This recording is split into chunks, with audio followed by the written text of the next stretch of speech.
What's up mga boys? Ayan. Exercise muna tayo, push up. 30 push up lang tayo.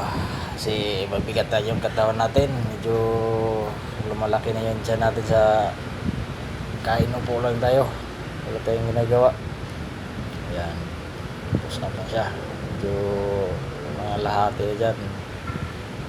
Nahihirapan na. Para na tayong buntis nito. Kailangan na natin ng papawis. Magpalakas tayo mga body.